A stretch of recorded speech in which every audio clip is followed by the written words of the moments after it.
Rebecca Wyatt here, and I am going to show you how I use textures and light overlays to add depth and dimension to an image. I'm going to use this image here of my two girls playing basketball at our pool. It's a back corner that starts to get a little shaded light, as you can see, in the afternoon. So when I see them playing over there, I'll run over really quick because it's a nice change from the really harsh daylight that we have everywhere else. So I saw them playing and I ran over and I grabbed a few quick images, and I'll show you. That is our final image. This is my Lightroom edit, but I will go ahead and reset that and show you.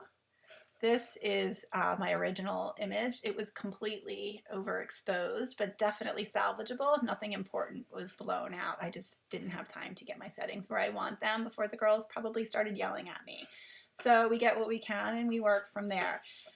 So I'll go back. This is my quick Lightroom edit. I used the Click and Mom Cinema preset rear window, which added a lot of contrast. It decreased or darkened the shadows, and it bumped the midtones and the highlights. And I also brought the exposure way down. It also took some luminance out of the foliage. And I want to talk to you about what I want to do with this image and what I'm seeing. What I like about it is that I love that their warm skin stands out against the concrete below them and that green foliage behind them.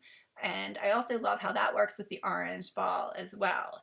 I like the lines in the concrete and the texture in the concrete. And again, about how that contrasts against the softness of their little kid's skin.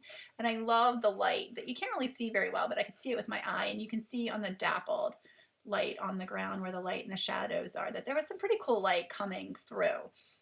So all those things I wanted to show in my final image, and the way that I'm going to do that is with only a few quick steps in Photoshop. So we're going to take a few quick steps and we're going to get to this. It's pretty crazy. So to do that, I'm going to Command E, and that's going to take the image into Photoshop. And there's one that I was playing around with, so we can close that.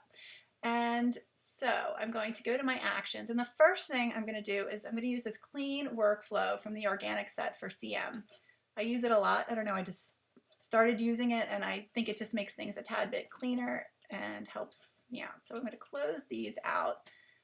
There's this little brighten here, but what I'm going to do is I'm going to mask off any brightening that takes place around the edges. That's a little bit much, at about 20% or so opacity, maybe 30. I just want to keep that vignette in mind, that I want the eye to be drawn to the girls, not anywhere else. So we don't want to brighten the edges of our frame, certainly. And I think that's about it. So the only other thing here is there's a little soft light. Oh, I thought that's, no, I guess it's a soft light layer. I thought, I'm not sure what it's doing here. Nothing, actually. I guess that's what it is. It's supposed to be. I must have changed it by accident. But it's a soft light layer that just adds a little bit of pop. And then we have the brighten layer. So those are the only two layers I used in this. The next thing I'm going to do is we blew out the sky. So I'm going to add a little bit of a sky by going into Place Embedded. And I'm going to use a Jessica Drawson sky overlay called, what is it called?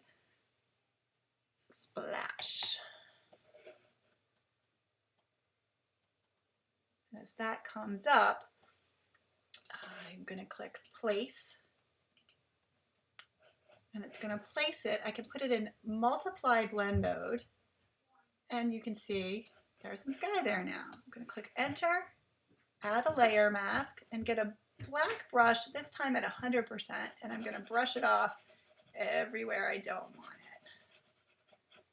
I want to bring back that color in the trees and all that. So I'm just going to do this really quick. If I were doing this for real, I would definitely spend some more time and make sure I got all the right spots and didn't lose anything. But that gives you the idea.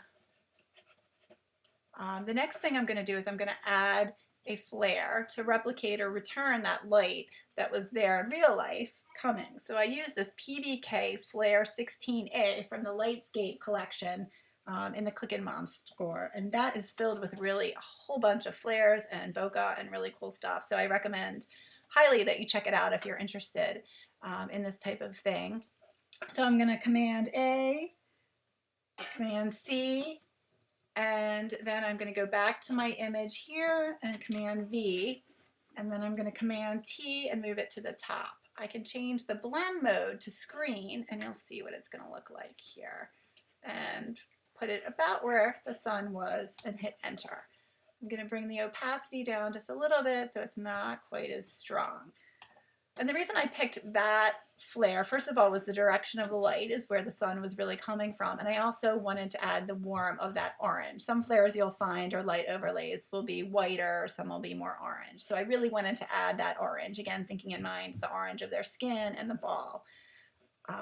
The next thing I did was I still wanted to darken the image a little bit and add some contrast. So I'm going to pull the midtones down about there or so, and you can see what that did. It really helped the girls to pop, and it drew out a little bit more of the light and the contrast up here, which I think is working really well. So we're getting where we want to go. The girls are definitely standing out a little bit more. And the picture's definitely gotten a lot more interesting with that light. The last thing I'm going to do is probably the most important to me in finishing this image, and it's going to be to add this texture. I chose this texture because of the reasons we've talked about, because it's got this warm orangey color that's going to go where the girls are, and it's got this cool color on the outside, this bluish green, that's going to cool the background, and that's going to accomplish all the things that we talked about with the warm subjects coming and being a focal point and standing out against the coolness of the background. The other thing that these textures do is because of the variations in the tone and color, they just add a little bit more depth to an image to my eye, and I can't explain it more than that. They just look a little bit deeper, more interesting to me. And it's also going to add a vignette easily enough because it's darker on the outside and light in the middle. So that's going to accomplish a whole lot in one little step. So let's watch. Command A, Command C, and go back to the image. Command V, Command T to place it. And now I'm going to put it on. Oh, before I do that, I'm going to take my eyedropper. Oh, I'm going to have to escape. I'm going to have to place it and get my eyedropper. And I'm going to pick this color in the middle that's close to what I would want on their skin. And I'm going to go to the soft light layer or blend mode, take a brush at 100% opacity, and I'm going to paint that over their skin. And that's just going to be to remove any smudges or variations in the texture that might look funny on their skin. Keep in mind that you can do that anywhere on the image if a texture is too much. If there's squiggles where you don't want them, or colors or marks, you can always go back and pick a color from the normal blend mode, and maybe you might want to get rid of some of these squiggles, and you can you can clone, or you can, usually painting is the easiest way, and even at lower opacities you can change the opacity. And so you can really play with these textures and make them what you need them to be pretty easily.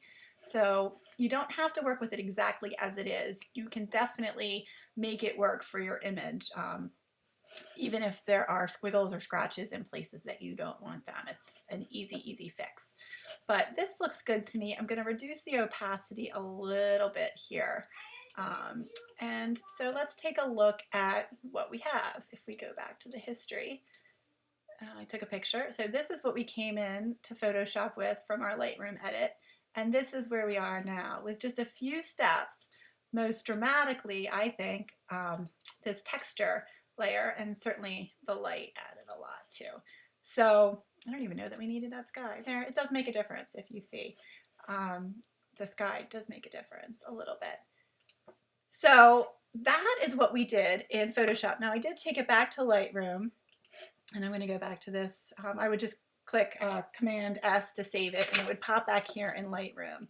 And I'm going to take this, and this is what would come into Lightroom. And the only thing is I tweaked it a little bit. I pulled down the highlights just a little bit to get that blown spot right there. I brought my blacks down a teeny bit, and I brought the orange luminance up a teeny bit, and that's our final edit. And I think that's pretty great to go from this to this. It really, I think the girls stand out a lot more. The concrete looks a lot more interesting to me, and a lot of that comes from the texture. and they definitely are the focal point of this image. And that is how I use textures and light overlays to enhance the depth and dimension of an image. And thanks for watching. If you have any questions, feel free to get in touch and let me know. Thanks a lot. Bye-bye.